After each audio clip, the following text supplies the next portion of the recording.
500 glances in a past life. That is the cost to trade for a single passing encounter in this one. It's a really beautiful quote, isn't it? It summons this image of two people passing on a bridge, locking eyes and feeling that strange spark of recognition, like you've known them forever. It does. It feels incredibly romantic. But then you keep reading the text we're covering today, and it just drops the hammer.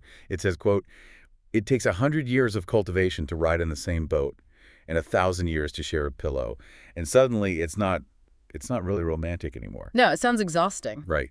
It sounds like work. And that is actually the perfect pivot point, because the text we are analyzing today, The Mystery of Yuan, isn't a book of poetry. It's essentially a mechanics manual. Yeah, and that's exactly what we're doing today for this deep dive. Yeah. We are taking this concept of yuan, which I think most of us casually translate as fate or serendipity, and we're stripping away all the fluff.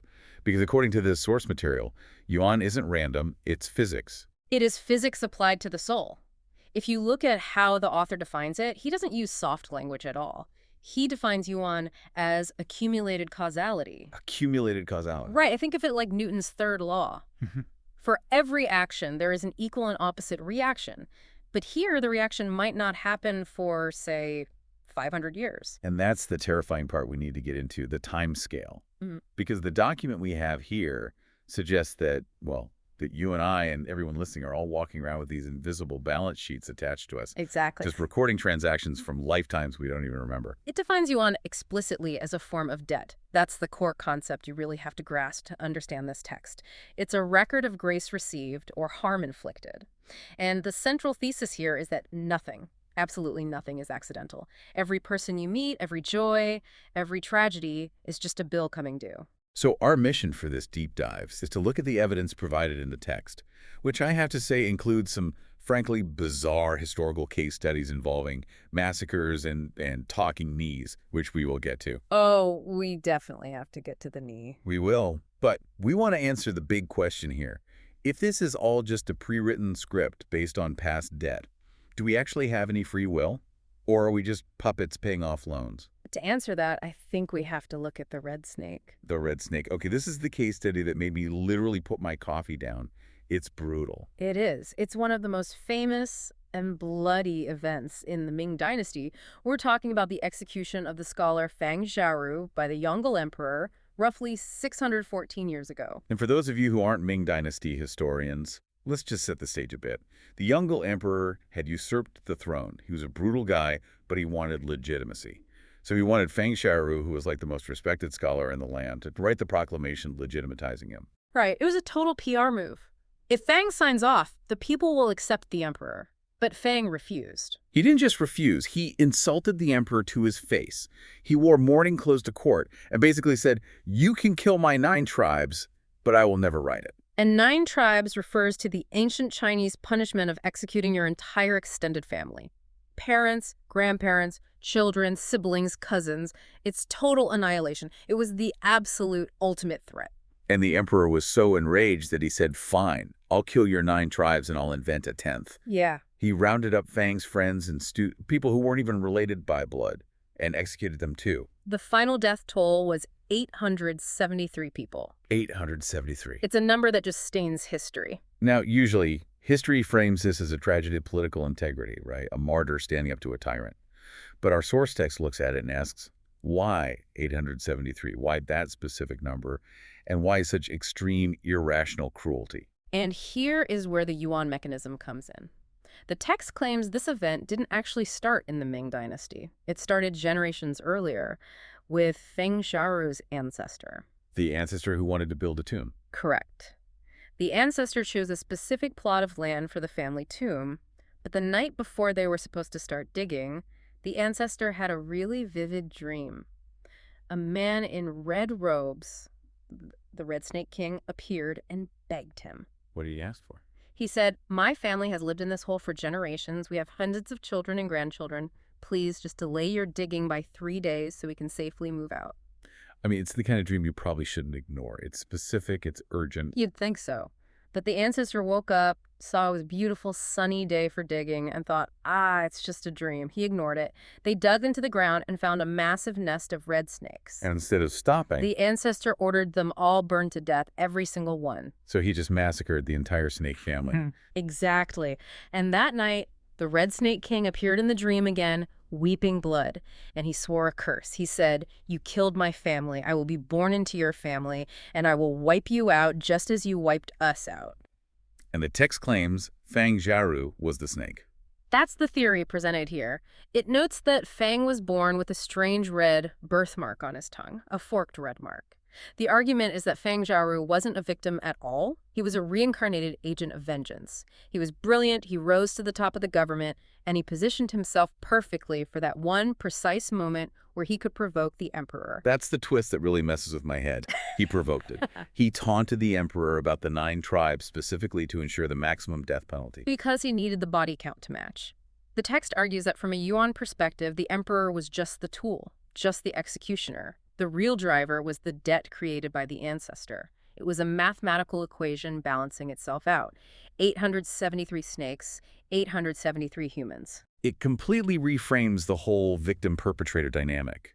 It suggests that if you zoom out far enough, the person getting hurt today might actually be the one sending the bill for what happened yesterday. It's a very cold view of history. It removes the emotion entirely and replaces it with accounting. It says that the universe doesn't care about good or bad in the moment. It only cares about balancing the ledger. Well, speaking of cold, let's talk about the corpse on the beach. Because if the snake story explains massacres, this next story explains why my college relationship didn't work out. Yes. This is a classic parable in Eastern philosophy, but this text uses it to deconstruct the mechanics of romance. It explains why we feel drawn to certain people and not others. It kind of solves the nice guy paradox. You know, the classic setup. You have a prince and a talented youth. They're best friends. They both meet a girl. The girl's amazing. The prince loves her, treats her well, has everything going for him. But she dumps him and marries the youth, who, on paper at least, might be the same or even worse. Right, and the prince is heartbroken. He feels it's completely unfair. He thinks, I did everything right. So he goes to a high monk to ask, why him and not me? And the monk essentially hands him a VR headset, metaphorically speaking, and shows him a past life. In the vision, there's a dead body on a beach. A woman. She's exposed to the elements. It's tragic. A man walks by, glances at her, and just keeps walking. Then the prince sees himself in that past life. He walks by, sees the body, and feels a pang of pity. He takes off his coat, covers her up to give her some dignity, and then continues on his way. A kind act, a real connection. But then the youth comes along, he sees the body, he doesn't just cover her, he stops his journey entirely, he digs a hole, he buries her properly, he says a prayer, he invests significant time and labor. And that's the difference. The monk explains to the prince, you gave her a coat. That is a debt of kindness. In this life, she met you, she fell in love with you, and gave you a romance to repay the kindness of the coat. But once that coat was paid for, the energy was gone. The relationship ended. But the youth gave her a burial. That is a lifetime debt. A burial requires a life of gratitude to repay.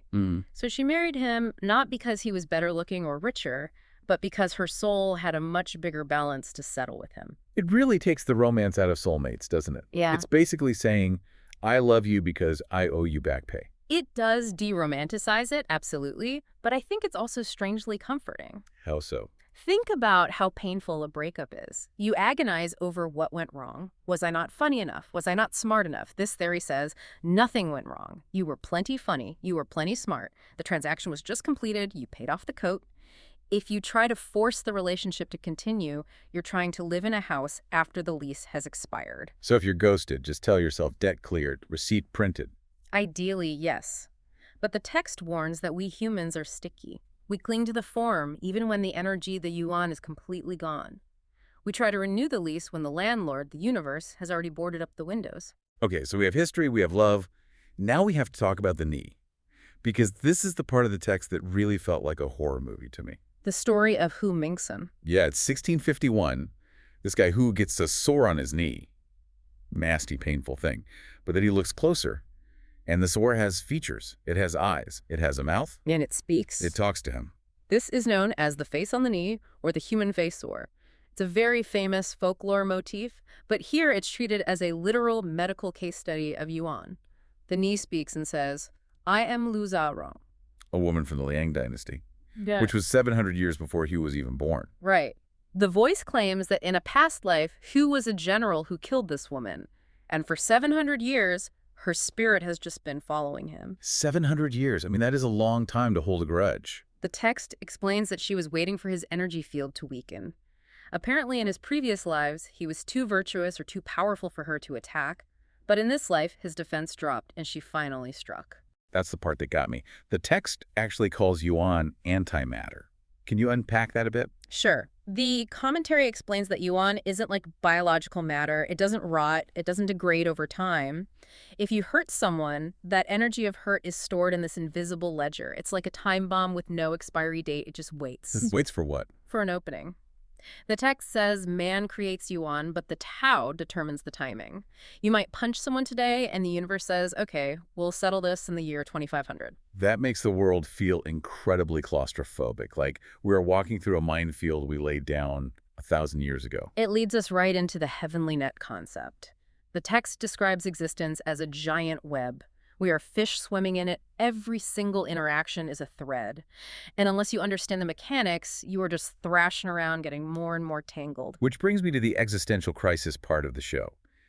If I'm just playing out a script written by a version of me from the Ming Dynasty, where is my agency? Am I just a puppet? The text anticipates this exactly. It pivots hard here. It asks, can we change the script? Yeah. The answer is yes. But you can't change it by fighting the external events. You have to change the internal frequency. There's a story about a scholar that illustrates this perfectly, right? The scholar from the Yuan dynasty, yes. He had been betrayed by a friend. A really deep betrayal, financially ruined, reputation totally destroyed. He was furious. I mean, justifiable anger. Absolutely. So he grabs a knife and marches to his friend's house, fully intending to kill him. As he's walking, he passes a temple.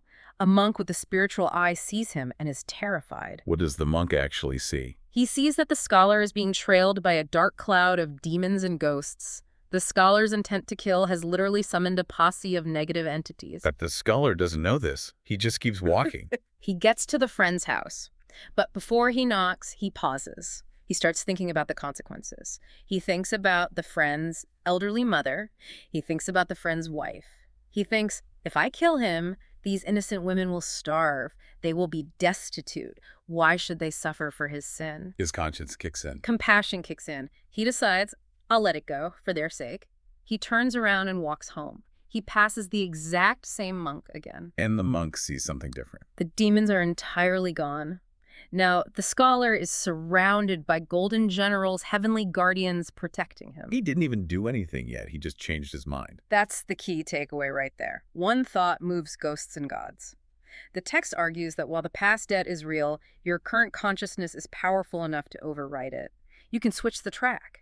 By shifting from vengeance to compassion, the scholar literally changed his resonance. He became invisible to the demons and visible to the guardians. Yes, we aren't helpless. We can hack the system. We can absolutely hack the system.